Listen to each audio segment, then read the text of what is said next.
ဘလူးတို့မလားနော်အားလုံးကိုပထမဦးဆုံးအနေနဲ့မင်္ဂလာပါလို့ကျွန်မနှုတ်ခွန်းဆက်သချင်ပါတယ်ကျေးဇူးပါဒီလိုမျိုးတာယာတဲ့နေ့လေးမှာကျွန်မကိုဒီလိုမျိုးအခွင့်ထူးပေးတဲ့ဒီမှာရှိတဲ့ယုံကြည်သူညီကိုမောင်နှမများနဲ့အတူတကွလာရောက်ပြီးမှမိတ္တဟာယဖွဲ့ခွင့်ပေးဒီတာမကပဲနဲ့တရားဒေသနာကိုလည်းအတူတကွခံယူခွင့်ပေးတဲ့ဖဖျားသခင်ကိုအထူးပဲကျေးဇူးတင်ပါတယ်ကျမကိုခေါ်ဖဲပြီးမှနွေ့နွေ့ထွေးထွေးနဲ့ကြိုးစိုးလက်ခံတဲ့နော်တောင်းရှိသူများအားလုံးကိုလည်းကျမအထူးပဲကျေးဇူးတင်ပါတယ်ဒီနေ့ဟာဆိုလို့ရှိရင်ကျမတို့တွေ2025ခုနှစ်ဒီဇင်ဘာလဒုတိယအပတ်ကိုရောက်ရှိလာပြီဖြစ်ပါတယ်ဒီဒုတိယအပတ်မှာเนาะဒီဥပုသ္တော်နေ့မှာဒီမျိုးကျမတို့အတူတကွစုယုံပြီးမှခရစ်တော်ရဲ့မွေးနေ့တော်ကိုကျင်းပခွင့်ရတာဆိုလို့ရှိရင်တကယ်ပဲကြီးမြတ်တဲ့ခွင့်ရေးเนาะဖျားပေးတဲ့ဆုကျေးဇူးဖြစ်ပါတယ်เนาะဒါကြောင့်เนาะဒီမှာရှိတဲ့ညီကိုမောင်နှမယုံကြည်သူအားလုံးကိုလည်း Merry Christmas လို့ကျွန်မနှုတ်ခွန်းဆက်တာချင်ပါတယ် Thank you ပါ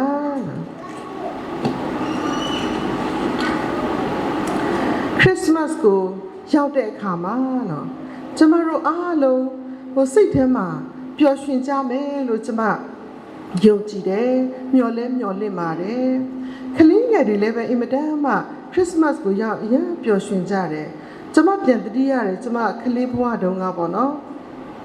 Christmas ရောက်လို့ရှိရင်ပျော်တယ်ဘာပြောလဲဆိုလို့ရှိရင် Christmas မှာအမေကအင်ဂျီအစ်စ်ကိုချုပ်ပေးတယ်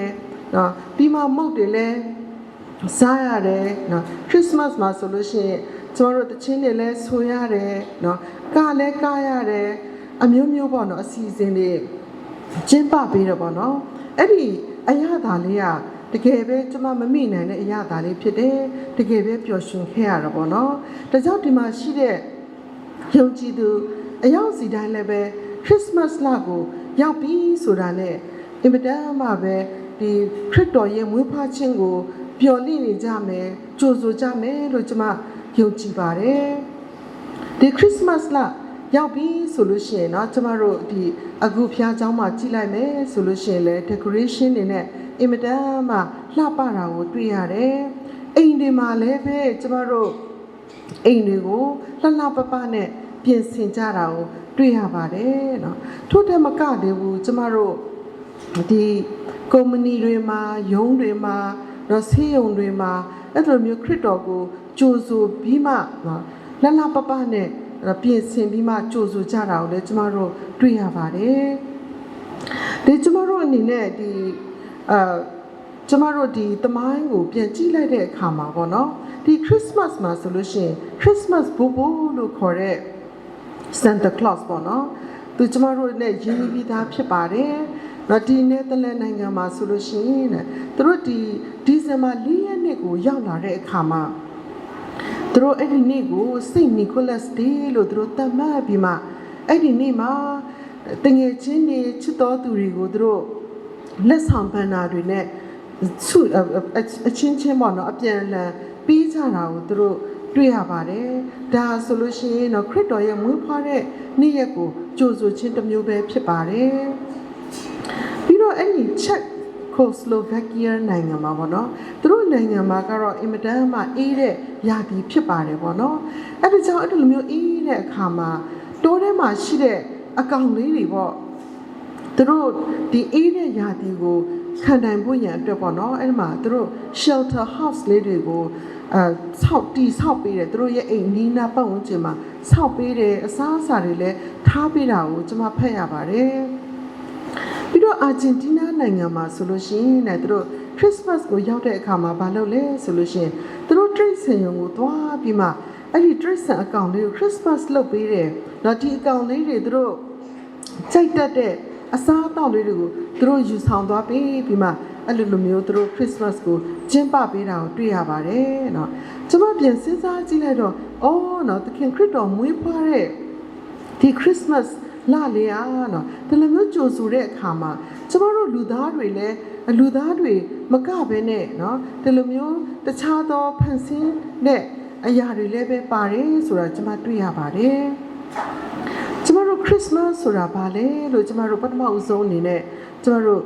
စဉ်းစားကြည့်ရအောင်နော် the meaning of Christmas ပေါ့နော် Christmas ဆိုတာကတော့နော်ကျမတို့သိတဲ့အတိုင်းပဲစကားလုံးနှလုံးနဲ့ Christ ဆိုတဲ့စကားလုံးနဲ့ Mass ဆိုတဲ့စကားလုံးနှစ်ခုကိုပေါင်းထားခြင်းပဲဖြစ်ပါတယ်နော်ဒီ Christmas ရဲ့အဓိပ္ပာယ်ကဘာလဲဆိုလို့ရှိရင်ကျမတို့လူသားတွေဖြစ်တဲ့ Mass ပေါ့နော်ပြီးမှသခင်ခရစ်တော်ဖြစ်တဲ့ Christ နော်အတူတကွနေဒီဘုရားသခင်ရဲ့ကယ်တင်ခြင်းဆုကျေးဇူးကယ်တင်ခြင်းနဲ့ပတ်သက်တဲ့ဒီ mission ကိုအတူတကွထမ်းဆောင်ခြင်းပဲဖြစ်ပါတယ်နော်ဒါဟာဆိုလို့ရှိရင်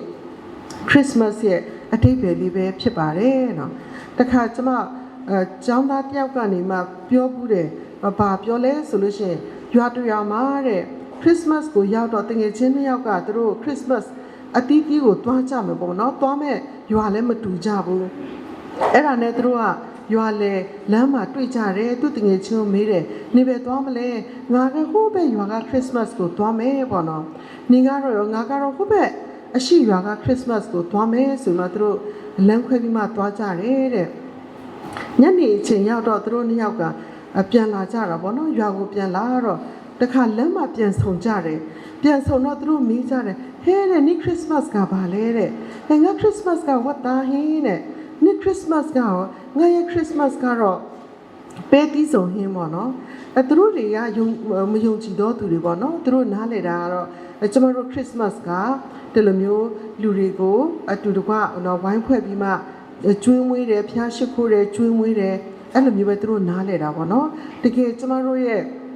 ခရစ်စမတ်ဆိုရဲ့အတိတ်ပဲကတော့ကျမတို့လူသားတွေနော်အခုဒီမှာရှိတဲ့ကျမတို့အယောက်စီတိုင်းနဲ့သခင်ခရစ်တော်အတူတကွနော်ဒီကယ်တင်ခြင်းအကြောင်းကိုဝေမျှဖို့အရင်အတွက်ပဲဖြစ်ပါတယ်နော်ဒါကြောင့်ဒီမနေ့မှာဆိုလို့ရှိရင်နော်ကျမအတူတကွလိလာနှလုံးသွင်းရမယ့်အကြောင်းအရာလေးကိုကျမအနေငယ်ဝေမျှချင်ပါတယ်အဲ့ဒါကတော့နော်ခရစ်စမတ်ကနော်ဒီခရစ်စမတ်ဒီဇင်ဘာလကလေးอ่ะဆိုလို့ရှိရင်ကျမတို့အားလုံးအတွက်ချိုမြင်တဲ့လကလေးဖြစ်တဲ့အတွက်ကြောင့်နော်ဒီ sweet ဆိုတဲ့စကားလုံးလေးကိုကျမဝေမျှချင်ပါတယ် sweet ရဲ့ပထမဆုံးစကားလုံးကတော့ s ပဲဖြစ်ပါတယ်ပေါ့နော်အဲ့ဒါကတော့ဗာလဲဆိုလို့ရှိရင် savior နော်ကျမတို့ရဲ့သခင်ခရစ်တော်နော်ကျမတို့ရဲ့သခင်ခရစ်တော်ကကျမတို့အတွက်လူစားတိကိုခံယူပြီးမှကျမတို့ရဲ့အပြစ်သားအားလုံးကိုဒီအပြစ်ကနေပြီးမှကဲနှုတ်ဖို့ရန်အတွက်သူဆင်းကြွလာခြင်းဖြစ်ပါတယ်ကျမတို့ရဲ့အပြစ်ကနေပြီးမှ liberate လုပ်ပေးတဲ့သူကျမတို့ရဲ့ redeemer လည်းဖြစ်ပါတယ်ရှင်လုကာခရစ်ဝင်ခန်းကြီးနဲ့ခန်းငယ်17မှာဗာပြောထားတယ်လဲဆိုလို့ရှိရင်ယနေ့တွင်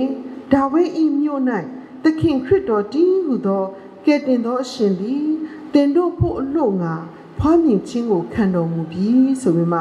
နော်ဖော်ပြထားတာကိုတွေ့ရပါတယ်နော်ဒါဆိုလို့ရှိရင်ကျမတို့ကိုချစ်တဲ့ဖဖျားသခင်ကနေပြီးမှပေးသနာတော်မူတဲ့သားတော်သခင်ခရစ်တော်ကကျမတို့အတွက်လာပြီးမှမွေးဖွားခြင်းကိုခံယူခြင်းပဲဖြစ်ပါတယ်နော် S နောက်တစ်လုံးကပါလဲဆိုလို့ရှိရင် shepherd ပေါ့နော်သူ့เจ้าသားတွေပဲဖြစ်ပါတယ်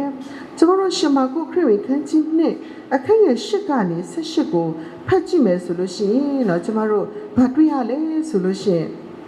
ဒီတိုးထိန်ညာဆိုလို့ရှိရင်ဟိုညအချိန်မှာနော်သူတို့တွေကိုစောင့်ရှောက်နေတယ်နော်အင်မတန်မှအေးတဲ့အချိန်ဖြစ်တယ်ဟိုးတောထဲမှာနော်တောထဲမှာနင်းနေလဲကြမယ်အေးလဲတအားအေးမဲ့အချိန်မှာပေါ့နော်အဲ့ဒီအချိန်မှာကောင်းကင်တမန်ကလာပြီးမှသူတို့ကိုသခင်ခရစ်တော်ဖွားမြင်ခြင်းအကြောင်းကိုလာပြီးမှပြောပြတာကိုတွေ့ရပါတယ်အဲ့ဒီလိုမျိုးသတင်းစကားဝမ်းမြောက်ဖွယ်သတင်းကိုသူတို့ကြားပြီးတဲ့အခါမှာဒီကောင်းကင်တမန်ပြန်သွားပြီးတဲ့အခါမှာသူတို့ဗာပြောလဲဆိုလို့ရှိရင်ကဲငါတို့ဘက်တလင်မြို့ကိုသွားကြရအောင်ဆိုမှသူတို့သွားကြတယ်နော်သူတို့ဘက်တလင်မြို့ကိုရောက်တဲ့အခါမှာတမန်တော်ကပြောထားသလိုပဲသခင်ခရစ်တော်က North Square ထဲမှာ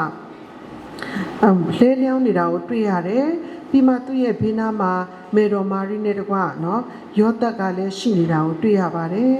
အဲ့ဒါလိုမျိုးသူတို့ခရစ်တော်ကိုဖူးပြီးတော့ပြီးတဲ့အခါမှာဒီသူတို့ရရှိတဲ့ဒီသတင်းစကားကိုဒီတိုင်းမဲ့သူတို့မထင်ချန်ထားပါဘူးသူတို့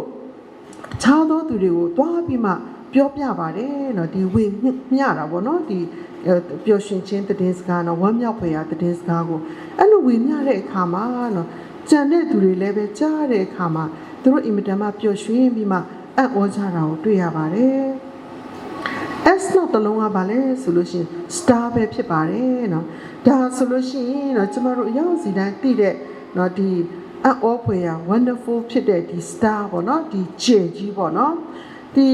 ရှင်မသက်ခရစ်ခန်းကြီးနဲ့ခန်းငယ်နှစ်နဲ့အခန်းကြီး9ကနေ10မှာပေါ့နော်ဒီမာကုပညာရှိတွေကဆိုလို့ရှိရင်တဲ့သူတို့ဒီအင်မတန်မှအံ့ဩဖွယ်ရာကြယ်ကိုသူတို့တွေ့တယ်အဲ့ဒီကြယ်ကိုတွေ့တဲ့အခါမှာသူတို့တွက်ချက်ပြီးမှဗာသိရလဲဆိုလို့ရှိရင်ဒါ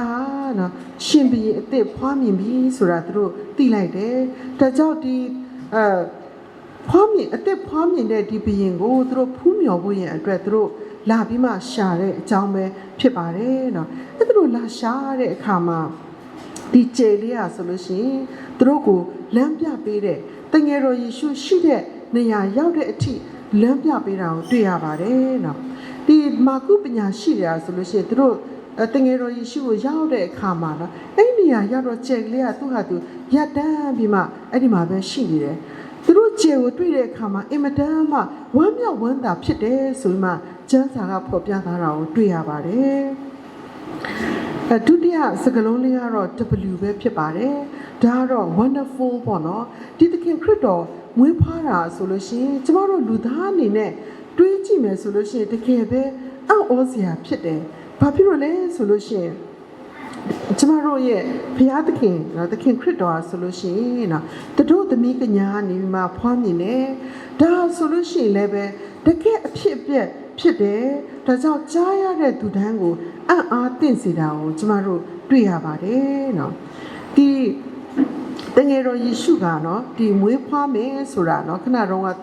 သမီးဖတ်ပြသွားတဲ့ကျမ်းပိုက်ထဲမှာနော်ဖော်ပြသွားတယ်ရှင်မသက်ခရစ်ခန်းကြီး1:18ကနေ23ထဲမှာနော်အတိအလင်းဖော်ပြထားတယ်ဒါဆိုလို့ရှိရင်နော်တန်ရှင်သောဝိညာဉ်တော်အားဖြင့်နော်ဝေဖွားခြင်းဖြစ်တယ်ဆိုပြီးမှဖော်ပြထားကိုတွေ့ရပါတယ်ကျမတို့လူသားတွေအတွက်ကတော့ဒါဆိုလို့ရှိရင်တကယ်ပဲအံ့ဩစရာနော်အံ့ဩစရာထူးဆန်းတဲ့အရာတစ်ခုဖြစ်တယ်ဆိုတာတွေ့ရပါတယ်စကားလုံးတော့တစ်လုံးကပါလဲဆိုလို့ရှိရင် E ဆိုတဲ့စကားလုံးเนาะ enjoyment ပဲဖြစ်ပါတယ်เนาะခဏတော့ကျွန်မပြောသလိုပဲ Christmas ကိုရောက်လို့ရှိရင်ကျွန်တော်တို့အကုန်လုံးပဲလူတိုင်းပဲပျော်ရွှင်ကြတယ်เนาะဟိုကျွန်မထင်တာမပျော်ရွှင်တဲ့လူကတော့ကြပြပွဲမှုပဲဖြစ်မယ်နဲ့တူတယ်ဘာဖြစ်လို့ဆိုတော့ तू ကတချင်းထဲမှာ तू ဆိုတယ် तू Christmas ရောက်မှာကြောက်တယ်ပေါ့เนาะကျွန်မတို့တော့ Christmas ရောက်မှာအင်မတန်မှပျော်ရွှင်ကြတယ်ပေါ့เนาะဒီခရစ်တော်ကကျမတို့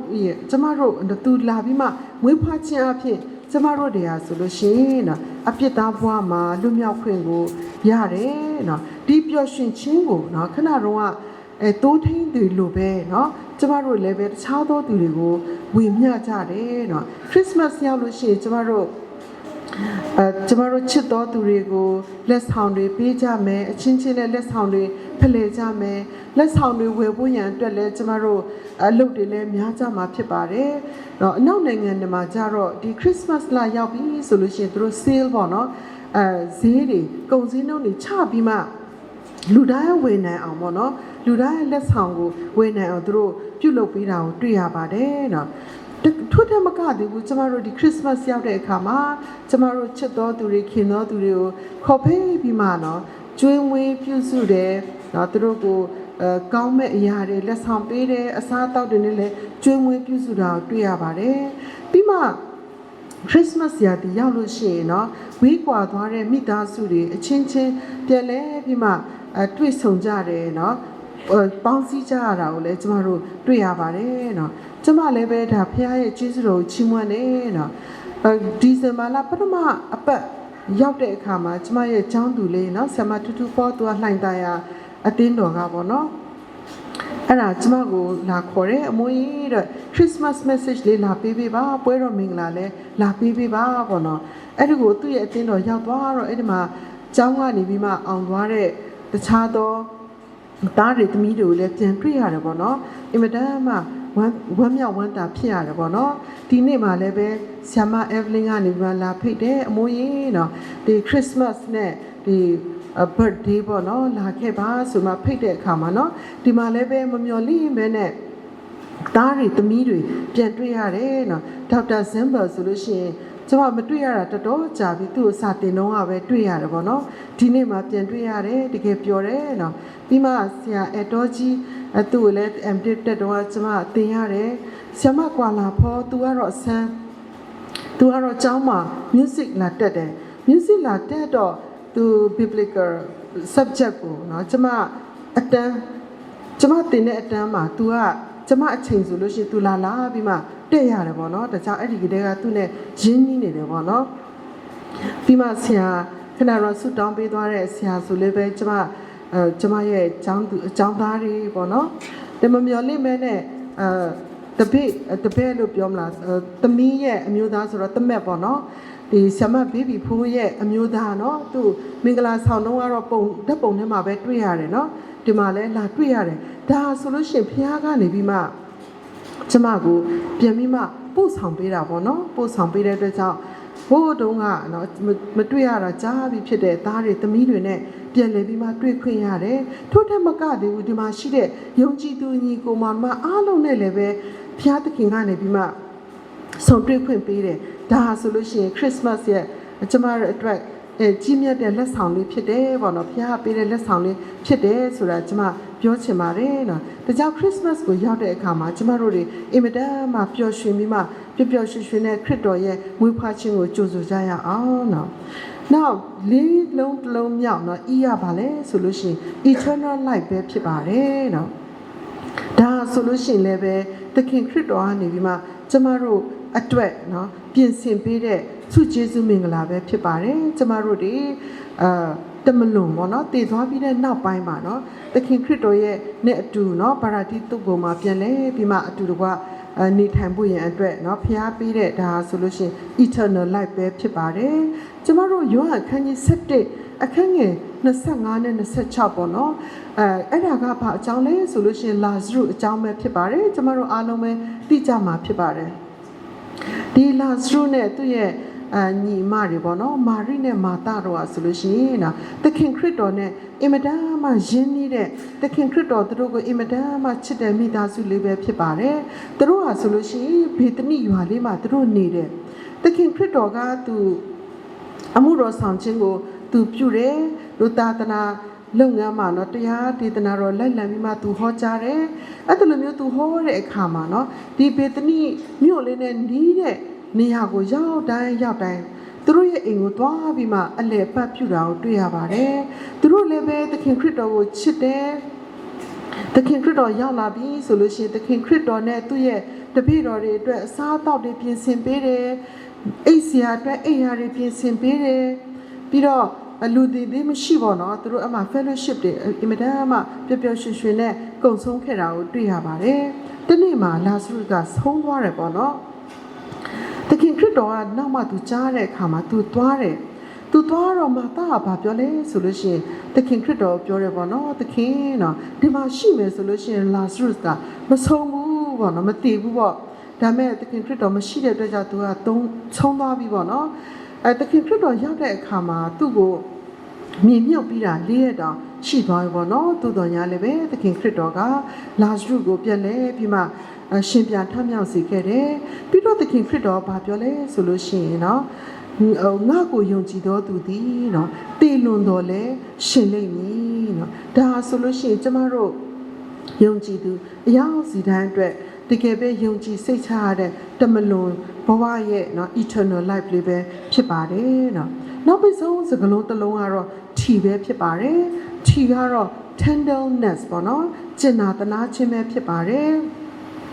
သခင်ခရစ်တော်ဟာဆိုလို့ရှိရင်နော်ကျမတို့လူသားတွေအတွက်နော်သူ့ရဲ့အသက်ကိုစွန့်ပြီးမှကယ်တင်ခဲ့တယ်နော်ကယ်တင်ခြင်းဆုကျေးဇူးဖြစ်တဲ့ salvation ကိုသူကျမတို့ကိုသူပေးတယ်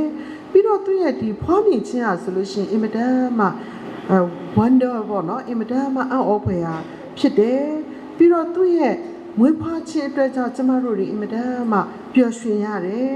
ပြီးတော့ထာဝရအသက်ကိုလည်းကျမတို့ရရှိနေတာမကဘူးเนาะ သခင်ခရစ်တော်ဟာဆိုလို့ရှိရင်နော်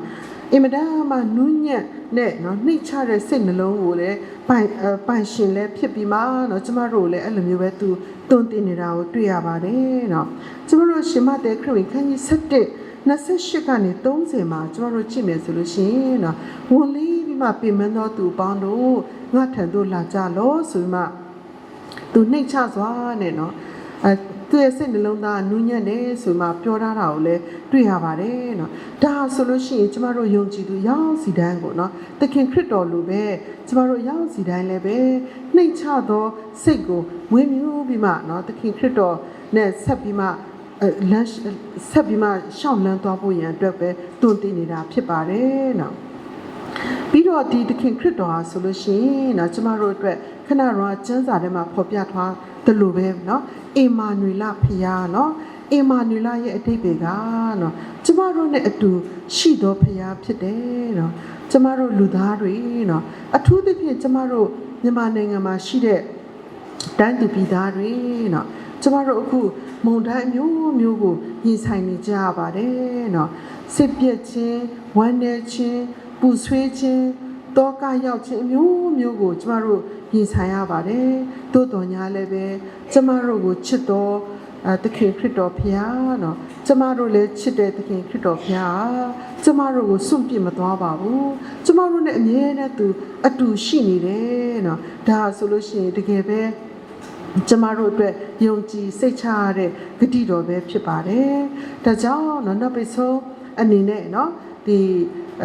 တရားနော်တရားဒီ Christmas message ကိုအဆုံးတက်ပြီးမှတခါ birthday message ကိုသွားမှာဖြစ်ပါတယ်ဗောနော်ဒီ Christmas message ကကျမတို့ဘာခွန်အားကိုပေးတယ်လဲဆိုလို့ရှိရင်ဒီသခင်ခရစ်တော်ဝေဖန်ခြင်းမှာပါတဲ့ character တွေဗောနော်စက်ကောင်လေးတွေကျမတို့တိုးထိန်နော်တိုးထိန်တွေလည်းတိုးထိန်တွေလိုပဲဗောနော်ကျမတို့မှာရရှိတဲ့ဒီဝမ်းမြောက်ပျော်ရွှင်ခြင်းနော်ဒီကဲတင်ချင်းဆုကျေးဇူးကောင်းခြင်းမင်္ဂလာကိုနော်ကျမတို့ရဲ့တခြားသောမယုံကြည်သောသူတွေကိုကျမတို့ဒီသတင်းစကားကိုဝေမျှဖို့ပဲဖြစ်ပါတယ်နော်ကျမတို့အကောင်းဆုံးပုံသက်တွေဖြစ်ပြီးမှနော်ဒီကျမတို့ရဲ့ပုံသက်တွေအားဖြင့်ကျန်သောသူတွေလည်းပဲနော်ဘုရားသခင်ကိုသိမြင်ပြီးမှနော်ဒီသတင်းစကားပျော်ရွှင်ခြင်းဝမ်းမြောက်ခြင်းသတင်းကိုရရှိဖို့ရန်အတွက်ကျမတို့စူးစမ်းကြရမှာဖြစ်ပါတယ်ဒီဒုတိယတစ်ခုဖြစ်တဲ့ဒီကျဲပေါ့နော်ဒီ star နော် star ကိုမြင်တဲ့အခါမှာနော်ဒီမာကုပညာရှိပြနော်သူတို့ဟိုးအဝေးကြီးကနေဟိုပါရှန်နိုင်ငံကနေသူတို့လာရတယ်နော်အရှိတီပေါ့နော်သူတို့လာတဲ့ခရီးကတော်ဝေးတယ်နော်သို့တော်ညာလည်းပဲဒီကျဲကလေးရဲ့လမ်းပြပေးတဲ့အတွက်ကြောင့်သူတို့မျောလင့်ထားတဲ့အတိုင်းပဲသူတို့ကောင်းမွန်နဲ့သခင်ခရစ်တော်စီကိုရောက်ရှိသွားတယ်ရောက်ရှိသွားတာမကသေးဘူးသူတို့ယူဆောင်လာတဲ့အဖို့တန်လက်ဆောင်ဖြစ်တဲ့ဒီရွှေနဲ့တကွဒီတခြားသောအမွေးနံတာနော်လော်ဘန်နဲ့မှုရန်ကိုလည်းသူတို့ဆက်တနိုင်ခဲ့တယ်နော်ဒါကြောင့်ကျမတို့တွေလည်းပဲဒီကျဲကလေးလိုပဲတော့တခြားသောသူတွေကျမတို့မြင်တဲ့အခါမှာအင်မတန်မှစိတ်ပျော်ရွှင်ရတဲ့သူတွေဖြစ်ပေါ်ရန်အတွက်ကျမတို့စူးစမ်းကြရအောင်ဒီမာကုပညာရှိတွေနော်အင်မတန်မှအဖို့တန်တဲ့ရွှေနော်နဲ့တခြားသောလက်ဆောင်တွေပေးတယ်လို့ပဲเนาะကျမတို့အရောက်စီတိုင်းလည်းပဲကျမတို့မှာအဖို့တန်တဲ့အရာတွေရှိကြပါတယ်တယောက်နဲ့တယောက်တော့မတူညီကြဘူးပေါ့เนาะဒါပေမဲ့လည်းပဲကျမတို့စီမှာရှိတဲ့အကောင်းဆုံးသောအရာအဖို့ထိုက်တန်ဆုံးသောအရာကိုเนาะသခင်ခရစ်တော်ကိုပြန်လည်ပြီးမှကျမတို့ပေးဆက်ကြရအောင်เนาะနောက်ပိတ်ဆုံးအနေနဲ့ကျမတို့နဲ့အတူရှိတဲ့ဒီသခင်ခရစ်တော်ဟာဆိုလို့ရှိရင်เนาะ the Prince of Peace เนาะဒီ Shalom ပဲဖြစ်ပါတယ်เนาะ Shalom ရဲ့အဓိပ္ပာယ်ကthe peace ဖြစ်တယ်ပြီးတော့ health เนาะကျန်းမာခြင်းဖြစ်တယ် prosperity ကြွယ်ဝချမ်းသာခြင်းဖြစ်တယ် victory အောင်မြင်ခြင်းဖြစ်တယ်เนาะဒါကြောင့်เนาะဒီ Shalom မှာဆိုလို့ရှိရင်ကျမတို့အရောက်စီတိုင်းနဲ့အတူရှိပါစေเนาะဒီခင်ခရစ်တော်မွေးဖွားတဲ့ဒီ Christmas လေးကိုလည်းကျမတို့ပျော်ပျော်ရွှင်ရွှင်နဲ့ဆက်လက်ပြီးမှเนาะဒီကြိုးစုံနိုင်ကြပါစေပြီးတော့သခင်ခရစ်တော်မွေးဖွားခြင်းအားလည်းပဲเนาะဒီတလထဲမှာမဟုတ်ဘဲနဲ့လစဉ်တိုင်းအပတ်စဉ်တိုင်းနေ့ရက်တိုင်းမှာကျမတို့အတွက် Merry Christmas ဖြစ်ပါစေလို့ကျမအနေငယ်တိုက်တွန်းနှိုးဆော်လိုပါ